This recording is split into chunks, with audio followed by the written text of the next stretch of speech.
momento de prazer intenso, uma liberdade completa. Aliás, a própria libertação. Foi assim que a morte apareceu para Fernando, durante os 10 dias de coma profundo, depois de um grave acidente de bicicleta. Estava descendo aqui, devia estar numa velocidade já elevada. Que hora só esse rapaz aqui passando assim? É uma descida. Já estamos nessa velocidade, só que a minha roda é mais fina do que a roda da moto. A roda travou num buraco que devia estar cheio d'água, que nem aqueles ali.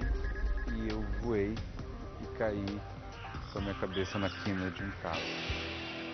O tombo foi tão violento que Fernando teve uma convulsão. No hospital, foi operado 2 vezes para a retirada de coágulos no cérebro. Os prognósticos eram que eu ia talvez não andar, talvez não falar. O médico tinha até falado para mim, olha, não tenha muitas esperanças. Então, eu não segui o conselho dele, tive muitas esperanças e acabou dando certo, né? Deu certo, mas ninguém diria que enquanto ele estava inconsciente, aqui deste lado, em algum outro lugar, andava flertando seriamente com a morte. Pular nesse precipício seria me dissolver no todo, seria fazer parte de tudo. Era essa a sensação que você sentia? Eu me dissolver, e me libertar. Eu tinha feito um filme com o Walter Salles, em Terra Estrangeira, então eu resolvi me pegar nisso. Eu falava para ele, Fernando, acorda, você tem que ficar bom, tem que sarar, porque o Valtinho está esperando você para fazer outro filme. Eu resolvi voltar. Porque é engraçado, eu tinha a sensação também de estarem me chamando para voltar. 15 anos depois, o estudante de clarineta virou músico profissional. É que logo depois do acidente, era mais fácil para o cérebro do ator ler partituras do que decorar longos roteiros. Até a recuperação total, foram 2 anos de muito esforço.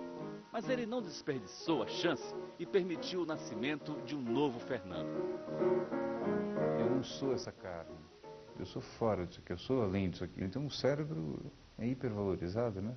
O cérebro é legal, é uma ferramenta ótima, mas o corpo inteiro é uma ferramenta ótima. E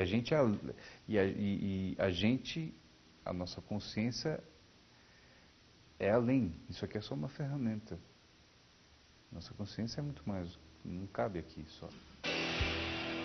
O que hoje parece uma história de pura ficção, poderá ser reconhecida pela ciência como verdade? Da neurociência à física quântica. A cada pesquisa, os cientistas encontram uma resposta e centenas de novas perguntas. As EQMs, por exemplo, começaram a ser estudadas há 150 anos. Mas nunca, como nas últimas décadas, se investigou tanto e tão profundamente o assunto. 28 anos atrás, o pediatra Melvin Morse conseguiu salvar a vida de uma menina que quase se afogou. A experiência mudou tudo que ele aprendeu na escola de medicina sobre o fim da vida. She was nearly drowned in a community swimming pool. A criança que se acidentou em uma piscina comunitária ficou 18 minutos sem batimentos cardíacos. E todo o processo de salvamento durou 4 horas. Um mês depois, médico e paciente se reencontraram. E ela imediatamente o reconheceu. I don't like him. He put a tube in my nose. Eu não gosto dele, disse a menina. Ele colocou um tubo no meu nariz. Eu vi o senhor indo até o telefone para chamar alguém. E o senhor perguntou, o que eu devo fazer agora? What am I supposed to do now? O senhor me colocou em uma grande máquina que parecia um círculo, numa clara referência ao tomógrafo. E ela disse também com muita segurança, eu não estava morta, eu estava viva. A partir deste episódio, o médico pesquisou experiências de quase morte ao longo de 15 anos. Aprendeu, por exemplo, que nem todas as pessoas socorridas numa emergência passam pela mesma experiência. As EQMs são relatadas principalmente pelos pacientes que tinham uma chance mínima de sobrevivência. Talvez isso tenha a ver com a possibilidade de uma vida em um nível superior, mas de qualquer forma, Essa consciência fora do corpo físico é um evento totalmente subjetivo, algo que a ciência não pode explicar, diz o Dr. Morse, voltando ao exemplo da menina ressuscitada. O desenho que ela fez para ilustrar o que aconteceu tem o céu representado por um campo florido, onde alguém, que ela imaginou ser Jesus, disse a ela para voltar porque a sua família precisava de ajuda. A menina também explicou ao médico que viu a mãe segurando um bebê no colo. Era o seu irmãozinho, que foi desenhado com um enorme coração e que depois, coincidência ou não, nasceu com um problema cardíaco congênito. O que acontece com a mente no estágio da morte? O que é possível estudar sobre isso? O americano Sam Parnia, outro médico intensivista, também se especializou em EQMs. Ele trabalha como pesquisador e professor no Centro Médico Stony Brook, em Nova York. Usando tecnologia de ponta, os médicos conseguem medir até a oxigenação do cérebro quando ele para de funcionar. Mas é um detalhe de criatividade o que chama a atenção. Nós colocamos acima dos leitos da UTI imagens que só podem ser identificadas do alto. São objetos que não combinam com esse ambiente. Não um desfibrilador, que seria óbvio aqui, mas algo como a gravura de um cachorro cor-de-rosa, por exemplo. Depois, se um paciente, representado aqui por esse boneco, acordar contando que saiu do corpo e viu a gravura lá em cima, bem, esse é o tipo de relato que obriga os médicos a, no mínimo, parar para pensar. Esse é o objetivo do estudo que ele iniciou e está em andamento em 30 centros de pesquisa em 7 países. O Brasil já participa desse estudo, o mais amplo até agora, sobre experiências de quase morte. Os trabalhos se concentram aqui na Zona da Mata Mineira, onde professores da Universidade Federal de Juiz de Fora aplicam a pesquisa em pacientes que conseguem vencer a luta contra a morte. A meta é estudar todos os pacientes que passarem pela emergência de 5 hospitais nos próximos 2 anos. Se há funcionamento mental na ausência de funcionamento cerebral, então essas teorias que afirmam que o cérebro produz a mente, que a mente ou a consciência é apenas um produto do cérebro, essas teorias não se sustentam. O coordenador da pesquisa concordou em montar um exemplo do tipo de gravura que ficará nas bandejinhas. São imagens que podem ser reconhecidas facilmente por qualquer pessoa, não importando o sexo, a idade ou classe social. Se um paciente relatar que viu uma, 2 ou mais figuras que estão colocadas no teto, isso não é uma produção pré-formada no cérebro dele. São imagens aleatórias. Então, provavelmente, esse paciente vai ter que ter tido uma experiência fora do corpo. Nós vamos tentar investigar se realmente o cérebro não estava funcionando. Nós vamos ter dados para investigar se o coração não estava funcionando e, a partir disso, identificar se durante esse período que o cérebro não funcionava, a pessoa foi capaz de ter percepções verídicas, que a gente pode comprovar que aquilo realmente aconteceu.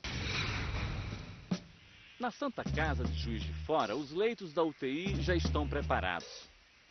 Todos os sobreviventes de paradas cardiorrespiratórias serão entrevistados.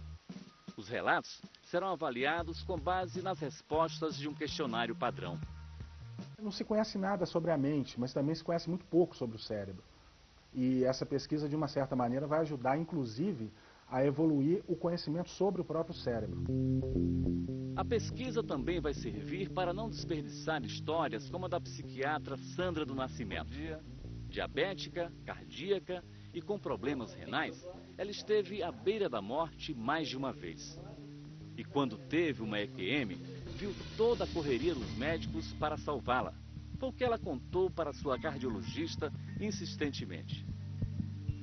Viu os movimentos, descreveu até a movimentação da enfermagem, a movimentação do próprio doutor Leonardo e do outro plantonista que estava junto. E o que nós achamos interessante é que, assim, vários dias depois, ela ficou falando, e sempre assim, sempre descrevendo tudo direitinho. Ela reconheceu o doutor Leonardo sem nunca ter visto ele antes. Sem nunca ter visto. 3 dias depois. Eu fui para ver como é que a senhora estava e a senhora me reconheceu de pronto. E falou, eu lembro que você inclusive me abriu. 6 meses depois, a doutora Sandra esqueceu quase tudo. Permanece apenas a forte presença de uma luz que dá a ela, até hoje, uma enorme sensação de paz e bem-estar, apesar das limitações do corpo muito doente. E essa luz tinha uma cor? Amarela, um amarelo intenso, muito intenso, luminoso. Ela aproximava e afastava. Aproximava. E na medida que ela ia e vinha, ela diminuía. É uma coisa que eu tenho como que inexplicável. Você tem que explicar? Estão como explicar? É isso que nós estamos buscando. Eu não tenho como explicar. Eu atribuo, novamente eu repito, uma coisa do alto, uma coisa de Deus. Só pode. O executivo que atravessou o túnel e assistiu, como num filme, os grandes momentos da sua vida. Veja a seguir.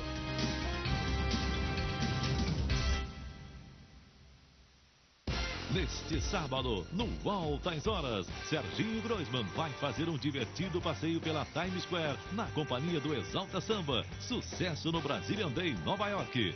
Deixa tudo e vem pra cá, você não vai se arrepender. E você vai curtir também os bastidores da grande festa verde e amarela que agitou Toronto. Os verdadeiros